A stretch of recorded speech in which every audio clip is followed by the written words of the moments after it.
C'est toujours un plaisir de vous retrouver. Je suis Gabriel Eyité, le CEO de la société africaine Diaspora Project Management. Aujourd'hui, je suis avec Monsieur Mbolo. Dovan, bonjour. Bonjour. Voilà, donc on va continuer dans notre documentaire pour tous ceux qui sont intéressés d'acheter des terrains au Cameroun. Vous êtes nombreux de la diaspora camerounaise qui vivait à l'étranger, en Allemagne, en France, aux États-Unis, au Canada, et qui quand même voudraient avoir un pied-à-terre au Cameroun. Quand je dis un pied-à-terre, c'est d'avoir un bien, un terrain où vous pourrez construire petit à petit. Mais les vraies questions qu'on se pose, c'est comment acheter un terrain de manière fiable, puisque vous avez rencontré, vous tous, des difficultés quand il s'agit de donner de l'argent à quelqu'un pour acquérir un terrain. On a toujours ce risque-là, parce qu'on n'a pas vraiment affaire à des professionnels. Donc, la réalité d'aujourd'hui, enfin notre documentaire, va porter plus sur des questions avec notre expert, partenaire, qui va répondre à un certain nombre de questions sur comment vous pourrez acheter un terrain de manière, j'ai envie de dire, de manière sereine. Et derrière, quelles sont, bien entendu, les étapes à tenir en compte dans cette procédure. Je vous dis à tout de suite. Merci de nous avoir reçus. Voilà, je voulais vous poser des questions sur... parlez-nous un peu de votre parcours jusqu'ici. Comment vous avez justement cheminé dans votre carrière? Merci de me passer la parole. Je suis M. Mbolo Ndoman Balthazar. Je suis du département de la Léki, arrondissement de Bala, Oui. région du centre. Donc je suis camerounais. J'ai fait des études primaires, j'ai fait ensuite des études professionnelles en topographie où j'ai eu le diplôme d'agent technique du cadastre et topographie, diplôme de technicien de cadastre et topographie, diplôme de technicien supérieur de cadastre et topographie. J'ai fait une formation de photogrammétrie au Nigeria. J'ai donc à cet effet travaillé au ministère, à l'ex-ministère de l'urbanisme et de l'habitat, et ensuite au ministère des domaines des affaires foncières, et enfin au ministère des domaines du cadastre et affaires foncières. J'ai pu travailler pendant un certain temps au début de ma carrière en complément d'effectifs. Ensuite, j'ai occupé des responsabilités ci-après, chef de service départemental du cadastre du Mfundi à Yaoundé, délégué départemental de l'ex-ministère de l'urbanisme et de l'habitat de la KDI à Batouri, délégué provincial du cadastre et des domaines de l'Est, et enfin délégué régional du ministère des domaines du cadastre et affaires foncières du centre, où j'ai eu à cumuler avec les fonctions de conservateur foncier du Mfundi, c'est-à-dire le signataire des titres fonciers. J'ai eu aussi à faire un parcours au ministère des investissements publics, où j'ai été délégué départemental des investissements publics dans l'Ombam et nous et dans la Léki. J'ai participé également à certains projets tels que le pipeline et autres. Informations. Moi, j'avais quand même quelques questions à vous poser. Les questions sont plus portées sur aujourd'hui. Vous avez fait ce parcours très riche, professionnellement parlant. Aujourd'hui, vous êtes lancé à votre propre compte. Quelle serait la valeur ajoutée de vos services, aujourd'hui en partenariat avec la société ADPM, que vous pourriez offrir à cette diaspora camerounaise qui est à l'étranger et qui souhaiterait en fait acquérir, que ce soit des terrains ou bien avoir un support en termes d'accompagnement? Quelle serait vraiment la valeur ajoutée de vos services? Bon, avant de parler proprement de l'acquisition des terrains, je voudrais d'abord parler des régimes juridiques des terrains au Cameroun. Oui. Sur notre territoire national, nous avons 3 régimes juridiques des terrains. Nous avons des terrains qui relèvent du domaine public, qui sont insusceptibles d'appropriation privée. Il s'agit du domaine public naturel, c'est-à-dire les cours d'eau ou bien les marécages. Le domaine public artificiel, on peut parler des routes, on peut parler des voies ferroviaires. Et ce sont, comme je vous ai dit, des terrains qui sont insusceptibles d'appropriation privée. Le deuxième régime juridique des terrains au Cameroun, ce sont les terrains privés. Donc les terrains où les particuliers comme vous et moi sont propriétaires avec titre foncier. D'accord. Ou alors des collectivités peuvent, des communautés peuvent avoir des titres fonciers avec des droits indivis. L'État même du Cameroun ainsi que ses démembrements peut également être propriétaire d'un terrain avec un titre foncier. Quand je parle de démembrement de l'État, je prends par exemple les collectivités décentralisées, les services parapublics peuvent avoir des titres fonciers. Voilà le deuxième régime juridique des terrains.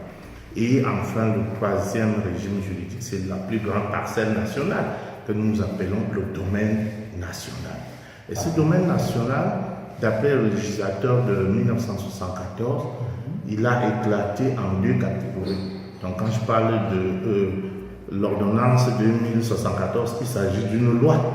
Il dit qu'il y a un domaine national de première catégorie. Cette première catégorie s'adresse au terrain, au terrain occupé et exploité de manière paisible et de bonne foi.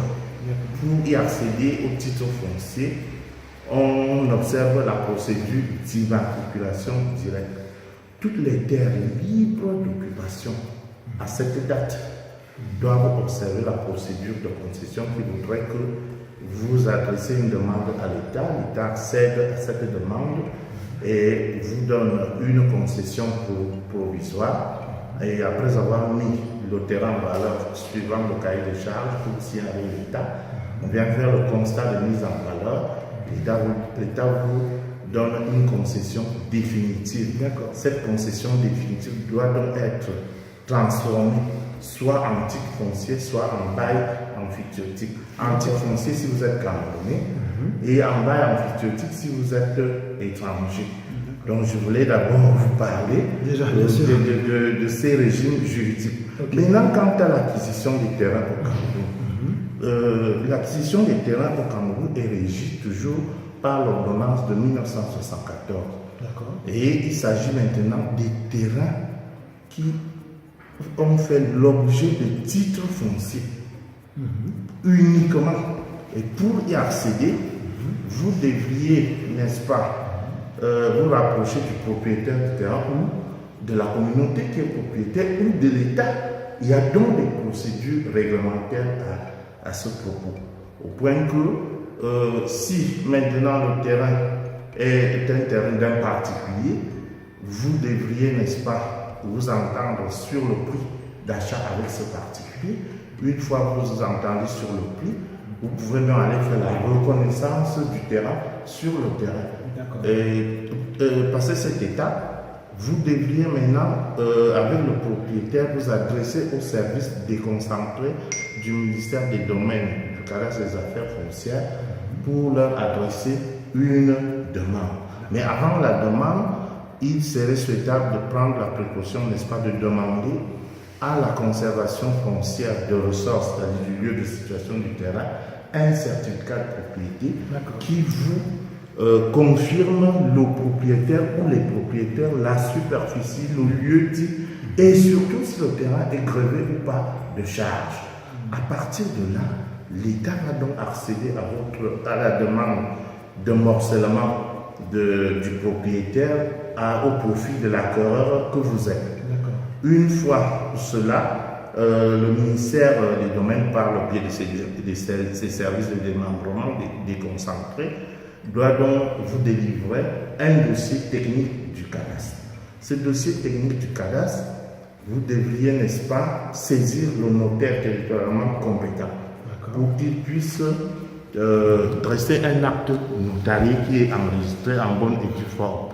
Une fois l'acte notarié enregistré, le notaire fait retour à la conservation foncière de ressort du lieu de situation du terrain et on établit le titre foncier à votre nom. D'accord. Merci pour ces informations. J'espère que vous notez tous l'importance de tout ça. On va poser d'autres questions dans une minute si vous nous suivez un instant.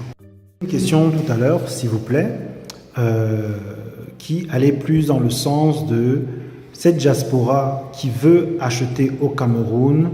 Est-ce qu'il existe de réelles opportunités ou pas?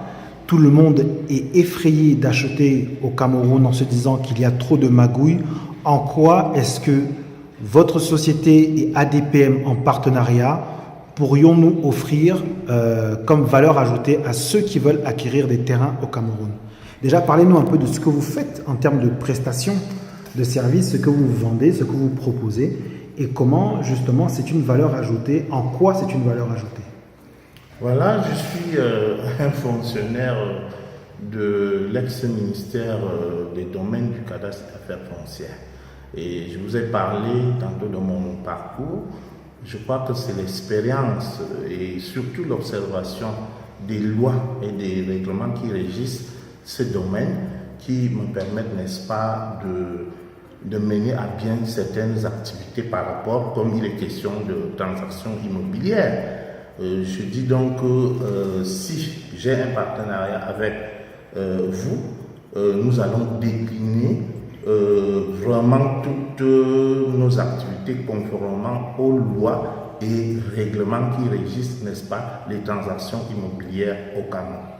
Alors, certains nous posent la question, oui, c'est très bien ce jargon, mais est-ce que ça veut dire que c'est moins cher? Quelle garantie ça nous offre vraiment pour ceux qui sont de la diaspora de se dire, ok, je passe par ADPM, la société ADPM et son partenaire technique pour acquérir les terrains au Cameroun. Ça veut dire quoi? C'est plus de garantie, c'est plus de sécurité, c'est des prix moins chers. C'est quoi exactement pour eux? Qu'est-ce que ça représente? En fait, pour moi, il s'agit d'une sécurisation foncière. Maintenant, quant au prix et quant au délai, tout ce que je peux vous dire, c'est que la République a une mercuriale pour les prix des terrains dans les grandes villes telles que Yaoundé, Douala, Kribi. Mais le marché est quand même libre, c'est-à-dire le propriétaire et l'acquéreur, et ils discutent leur prix. Et une fois l'acquéreur s'acquitte du prix, au moment de l'enregistrement, le notaire a les mains liées parce que le notaire devrait se référer à la mercuriale de l'État pour l'enregistrement de ce terrain.